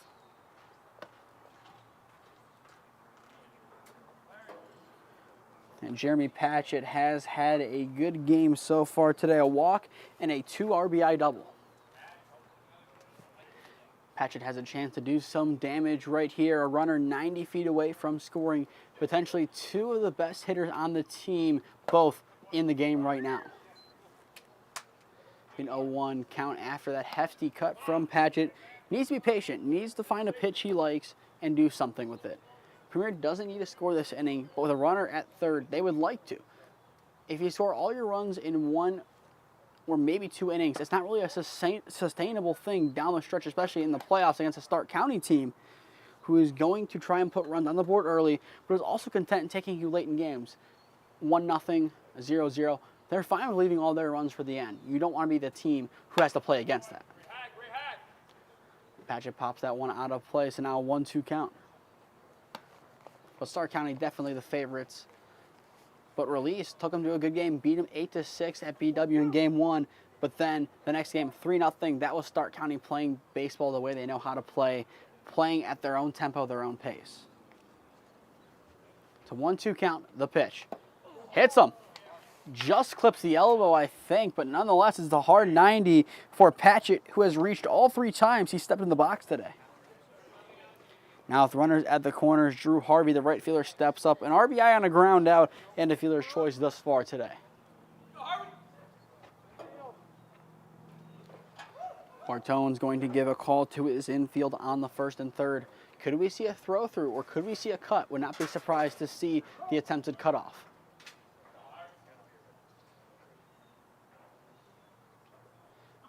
Patchett thought about it. You can see he's laughing over there. I don't think he had much intention of going on that play. He's having fun over at first base, living his best life. Sullivan deals. Cranked into left field, and that falls down the line for a base hit. 1 run will score. It's an RBI single for Drew Harvey to make it now a 9-5 ball game, and that might be enough for Premier to get win number 11. Maybe it was the antics of Patchett over at first base that gave the extra boost for Harvey to hit that ball. But you got to appreciate it. It's not in a taunting manner what he did. He's just having fun. That's what this is. This is not competitive college baseball. This is, okay, let's play some baseball. Let's get better. Let's improve for this next season. This isn't going to be your nationals, if you're kind of looking for a soccer equivalent, your PBR showcases. This is just fun baseball with a lot of talented players. Ball hit to the right side, and does the school get hit again? Off the bounce, it does.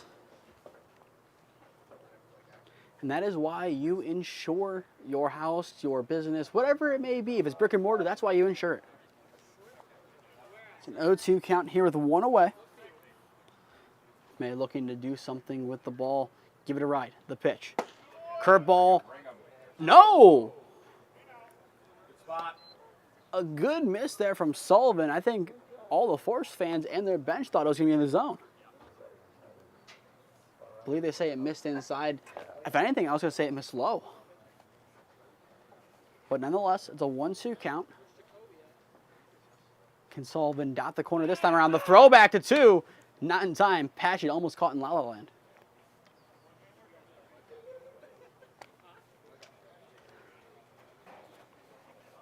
Patchett's still having fun over at second base.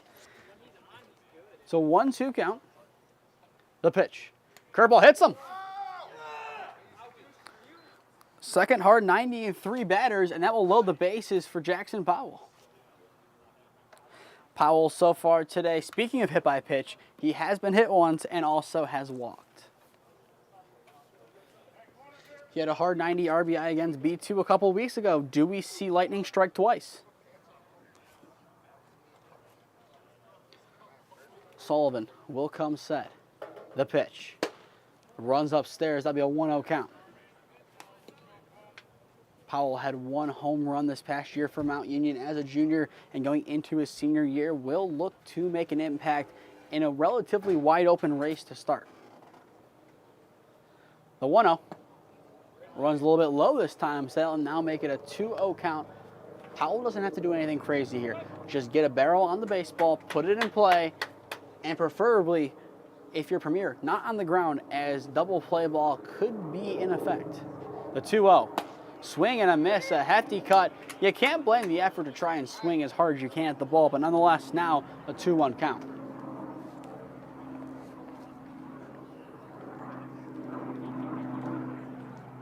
Sullivan still taking his time on the mound to get ready. The 2-1, swing and a miss. Powell goes high this time and can't connect. That will even it up at 2-2. For Force in the 6th, Bartone, Topolsky, and Barman, but probably not Barman given the injury due up.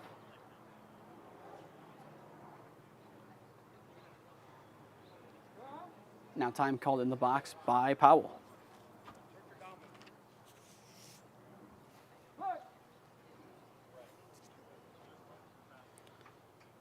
Sullivan sets the 2-2. Curveball hit into the back netting, so Powell will see it one more time.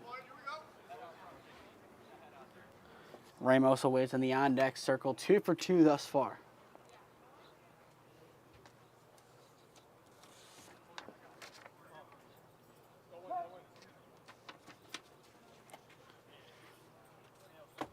Two-two count here, still on Powell after the foul ball. Sullivan looking for out number 2. Doesn't get it, it's popped up and out of play. And off the building on a 1 bounce.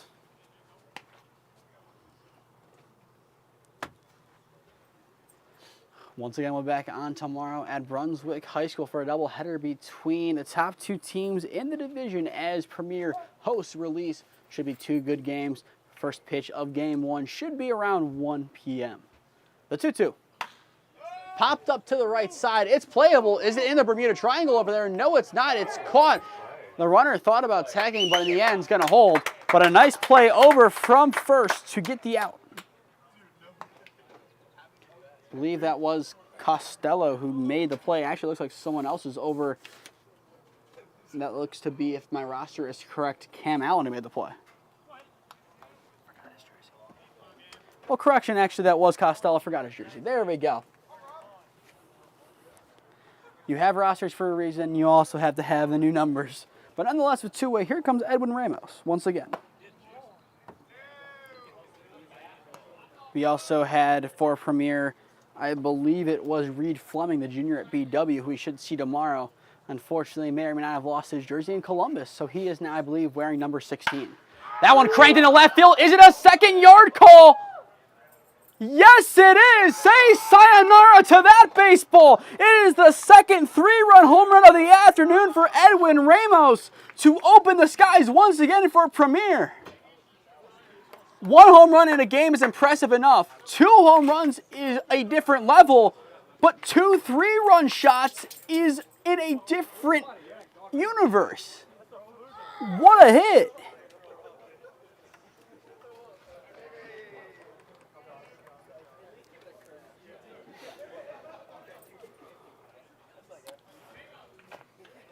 I don't know how you back that up. I don't know what you say after that kind of hit. Ramos has gone off today. 3 for 3, 6 RBIs, and 2 home runs. And that one is going to go up the middle, but snagged at short. The play, not in time. It's a single there for the pinch hitter. I believe for Premier, just going to do a quick little check to see who was on the roster. That is Decker. So now we go back to the top of the line. That is Mason Decker, the senior at BW, who went to Berea Mid-Park High School. And now we go back to Brasitis. Not surprised to see changes being made for Premier. They're 3 runs away from the run rule. The pitch. Force had a chance to make something happen going into this inning. Were unable to do so, and Premier, it appears, have shut the door officially on this game. This is the Premier team that we know and expected to see in this league. From top to bottom, they have guys who can hit, and Ed Ramos has absolutely mashed today at the plate and has put out one of the best performances probably that this league has seen. Not be surprised if we're at least seeing the box score of this game. Would be a little cautious pitching to Mr. Ramos tomorrow afternoon. It's a 2-1 count here on Brasitis. The pitch. Fouled away into the netting, so that will even it up at 2-2. So Brunswick so far today reached on an error, a walk, and had a sacrifice RBI. So now a 2-2 count. Sullivan just looking to get out of the inning and allow Force to regroup. Runner goes, the pitch. Runs inside, so that's an easy bag for Decker to take as he is in scoring position now. But Decker going back to him, didn't give him much love when he was in the box. 4-year varsity letter winner for baseball, baseball team captain, all SWC conference recipient, football 3-year varsity letter winner. And that is a strikeout there to retire the side. But we'll end on Decker's other endeavors. Football team captain also made SWC team there and had 2 appearances this past year as a pitcher, allowing a .250 opponent average, but it was his hitting that got him onto the base path. Ed Ramos does it again over the left field fence, makes it now a 12-5 ball game. Once again, tomorrow afternoon we will have a doubleheader at Brunswick as Premier takes on Release. To stay up to date on all the games I am covering, follow Smee Sports on Instagram and SmeeFest 2024 on Twitter. To stay up to date with all the action in the WRCL, follow the WRCL on Twitter at WRCLBB. And also subscribe here to the WRCL YouTube channel and enable push notifications to be notified when we go live. Our goal is to grow this channel as the season ends. Still have a couple of games coming up to end this year. It's been a fun summer thus far. Not many games, but still, the end of July should have some fireworks as we'll have the championship game here that will end up sending a team to the World Series. It's going to be fun. We'll step aside here for a moment and be back on in the top of the 6th.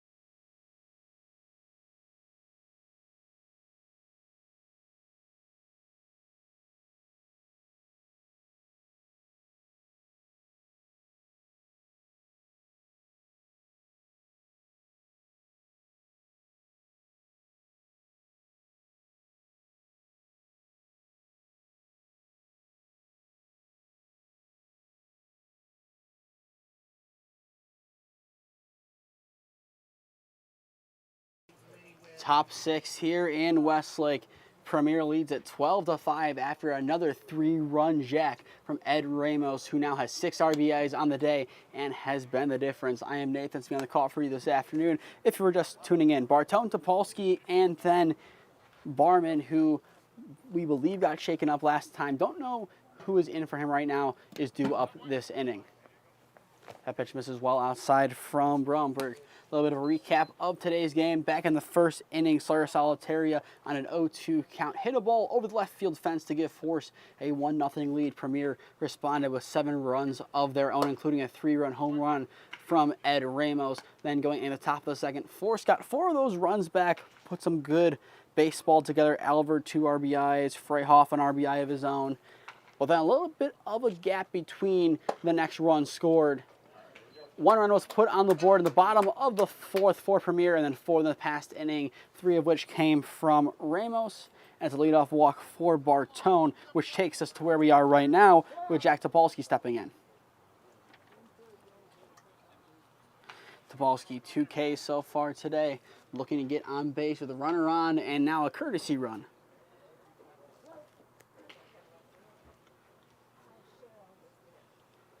Bromberg will come set. Now the pitch goes into right field, but directly to the right fielder. A nice catch over on the right side by Harvey for out number 1. So now it's time to see who is in for Force. So it will be... It's Hugh Sullivan, the pitcher, who's going to also hit. So that completes the change there.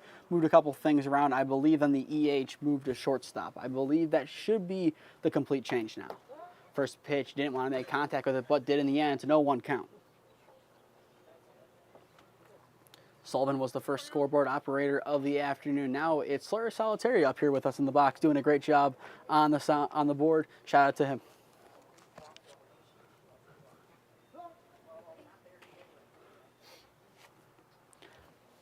Bromberg will come set. It's an 0-1 count with one away. The nod and delivery. Ground ball hit to the right side. Will it sneak through? No. A nice play over at 2 by Powell. The spin move on top of it gets the ball to Hansey for out number 2. Had to add a little bit of flair there on that play. Had the drip in his hand when he was running to third base. But nonetheless, 2 away now after a nice play as Powell has put together a quiet but solid afternoon. Fly out, but reached base twice, and no real crazy plays, but necessary plays that he needed to make. He has done his job. This whole Premier team has done their job. But game number 2 is the one that Forest needs to win. Mountaineer Lumber Company also needs that win. They need it more than Forest does, as they want to stay ahead of B2. And as B2, they've started to put together some games. Shout out to Coach Garcia and co. from out in Perry, as they have looked really good as of late.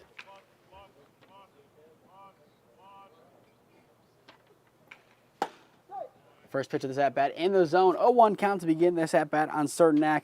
Then it goes to Albert and back to the top. Premier would need 3 runs as of right now in the home half of the 6th to enforce the run rule. The 0-1. Swing and a miss. A hefty cut there from Cernak finds him now down 0-2 in the count. And for Forest right now, it's get some things together. See what you can learn from playing arguably the best team in this league. You can put them up there in the conversation with Release, with Stark. See what you can learn and get ready for game number 2 against another good team who will test you. A team who pretty much has the same record as you. The 0-2, did he go? Yes, he did. Gets him on 3 pitches as Cernak freezes. First K of the game from Bromberg. Retires aside. Premier will need 3 runs to enforce the run rule as we enter the bottom of the 6th with Premier Ohio up 12-5.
All right, we're back on here. Apparently Ramos' 3-run shot was actually a grand slam. So now it's a 13-5 ball game. First pitch of the inning is popped up. We're going to go with it being a grand slam, but I could have sworn the base. We can look back at the box score here. Going back to the 3-run home run. I mean, it makes sense, but at the same time, it doesn't. Okay, yeah, it might have been, but nonetheless, it's 13-5 with 1 away here now in the inning. A little bit of confusion here, but nonetheless, still a big lead for Premier. If you're just tuning in, I am Nathan Smee on the call for you this afternoon. Masiak now in the box, looking to do some damage after him, Gaspar and Paget. The pitch. Misses well outside. Sullivan still on the mound for Force. Neither team looking to go to the bullpen here. Premier has a game tomorrow. Force has a game right after this one. They're content with seeing this game out the way it is. Premier well in the driver's seat to get the win and improve to 11-6.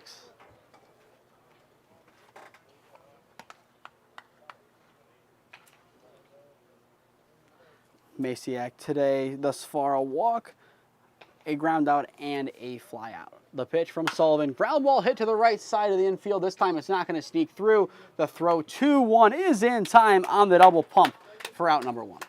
Or out number 2.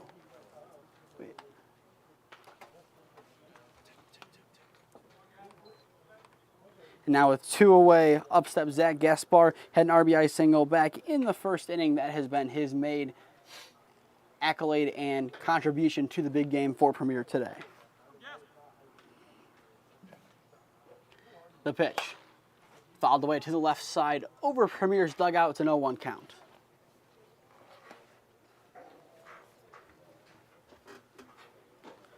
Premier's had a well-balanced game today. From top to bottom, they've had pretty much everyone on their roster contribute to the cause today. They've looked really good. They've been a solid team. They're ready to go into tomorrow with plenty of confidence. They'll have 11 wins. Stark County, I believe, has, as of right now, 15. So a little bit of a disparity between the two teams as Premier looks to try and not only be the #1 team in their division, but also in the league heading into the playoffs. For Force next inning, Alver, then Top due up as they have their final ups of the game. The 2-1.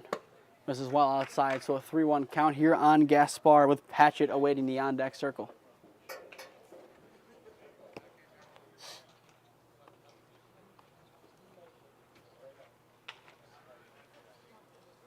At this point in the game, Sullivan, what he should do right now, attack the zone. Usually a 3-1, otherwise you don't attack. That's the right thing to do.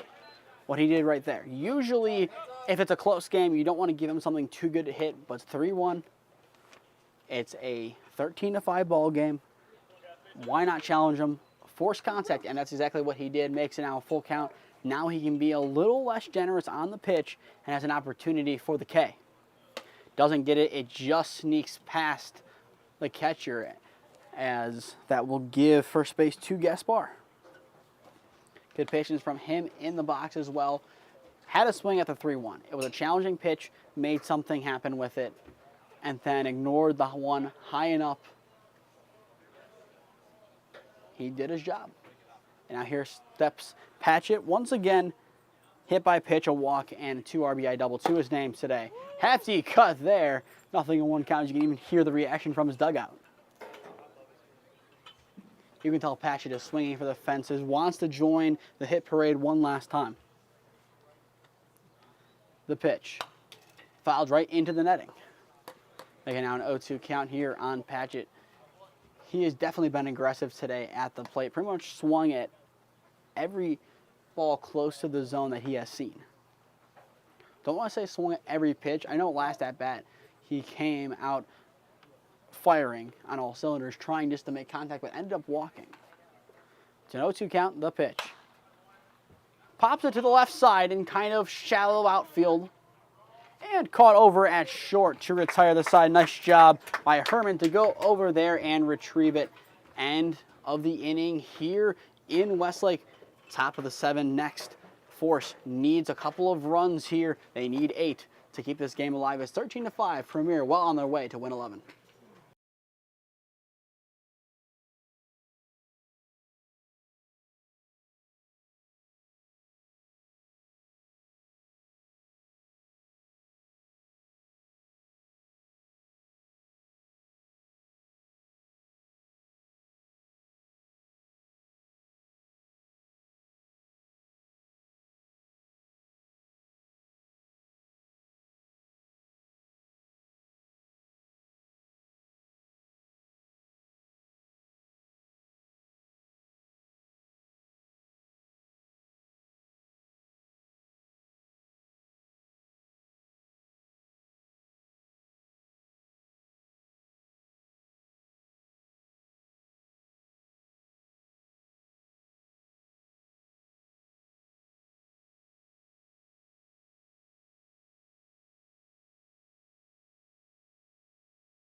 forced down to their final 3 outs, needs 8 runs to tie this game up as Premier has dominated from start to almost the finish as they lead it 13-5. It's been a great day for the home team.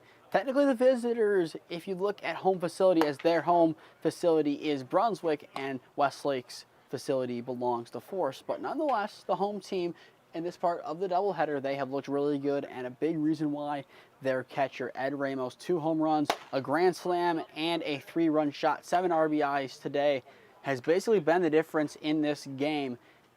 He's been a one-man wrecking machine, done an excellent job blocking behind the dish. Everything you could ask for from your catcher, he has provided.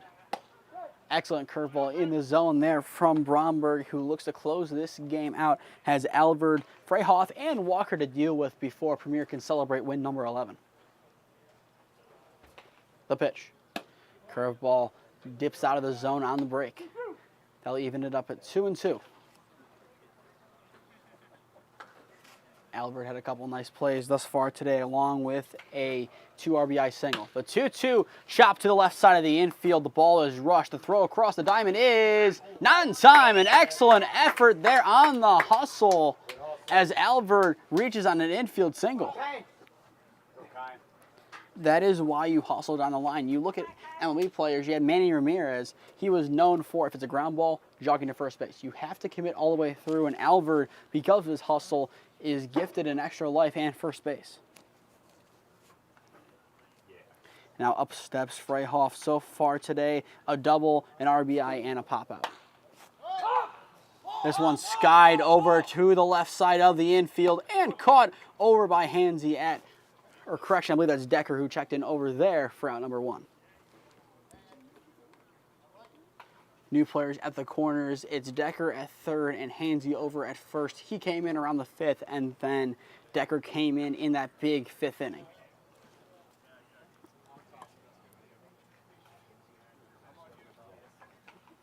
Now up steps Caleb Walker. 2 groundouts and a flyout to his name thus far. The pitch. Curveball goes in the zone, but low, 1-0 count. In the on-deck circle, it's Sawyer Solitaria. Had the home run earlier in the game, but we need a lot more than that to help his team out in this situation. The pitch. Runner goes. It is a strike. That'll put Albert in a scoring position, but that will give 1 less strike for Walker to work with. I said it last inning, I'll say it here now as Force is back at the sticks. Right now, it's not about trying to win this game. The game, it's pretty much over. It's an 8-run ball game. Right now, it's about ironing things out for Game 2. You have a tough Mountaineer Lumber Company team up next who will look to try and get a win off of Force at their home field. It's going to be a game of who wants it more. The records are similar. The talent is very similar. One team's more experienced than the other. That would be the Lumber Company, more experienced than this Force Ohio team. But nonetheless, it's about getting the experience. It's about getting ready for your season. Right now, they can kind of iron things out at the sticks and maybe put a run across for their efforts. Bromberg will deal. Another nice block there from Ramos, who has been a brick wall behind the dish. Ramos definitely going to be the player of the game today. When you have 7 RBIs, 2 home runs, an excellent day behind the dish blocking, it's hard not to earn player of the game honors. Bromberg will set and deliver. Does it hit him? I believe it does. So 2 are on, 1 away for Sawyer Solitaria. Home run, walk, and a ground out thus far today. Sawyer saw Ramos hit 2 home runs of his own. He's going to try to match those efforts. Solitaria, the all-time hits leader over at St. Ignatius, looks to get a big hit here. This time it's foul away and going to hit off the school.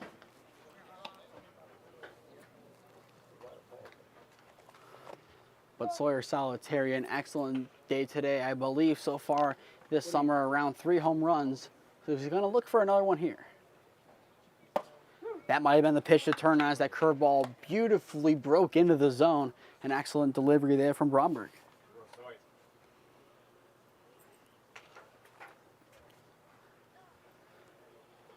Bromberg comes set, checking over his back shoulder, looking to retire Solitaria. The pitch. He thought about it, but held up in the end. Ramos does a nice job to keep it close.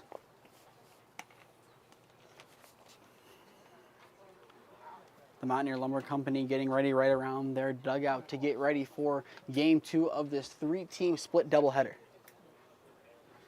Game 2 of the doubleheader will not be broadcasted live here. If either team runs a game changer, that is where you'll find your updates if you're looking for score updates from Force or Mountaineer's side. The pitch. Ground ball hit to the left side and foul.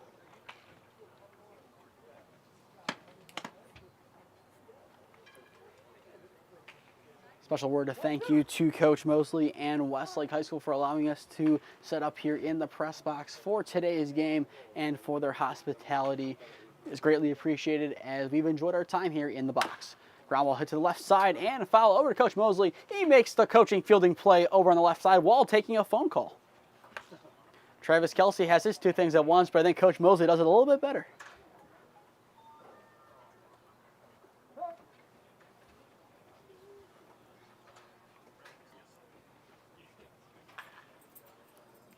Bromberg coming set. We'll look for out number 2 once again and gets it. Solitaria can't connect with the curveball. Premier can sound the final countdown as they're 1 out away from winning the ball game. So now here comes Dom Costello, the first baseman. If he doesn't do a job, the game is over. Bromberg has one more batter to retire. The pitch. Popped up to the left side. This could be it. Over to short and caught. Nice job by Brazaitis to get underneath it and secure Premier Ohio's 11th win of the summer, taking down Force by a final score of 13-5. Your player of the game goes to Ed Ramos. 2 home runs, 7 RBIs, great blocking day, a one-man wrecking machine. Looking forward to seeing him and the rest of Premier Ohio's team take on release tomorrow at Brunswick. First pitch of Game 1 at 1, and then Game 2 will start a little bit after Game 1 ends, most likely at 3:30. To stay up to date on all the games I'm covering, follow Smee Sports on Instagram and SmeeFist2024 on Twitter. Follow the WRCL on Twitter at WRCLBB to stay up to date with all the action in the league. And finally, subscribe here to the WRCL YouTube channel and enable push notifications to be notified when we go live. But with that, that will do it from today at Westlake. We'll be back on tomorrow to complete our triple header on the weekend as Release takes on Premier, a big clash in the division. Thank you for spending your Saturday morning into afternoon with us here in Westlake. I've been Nathan Smee. Have a great day, everyone, and look forward to seeing you all tomorrow for a big game.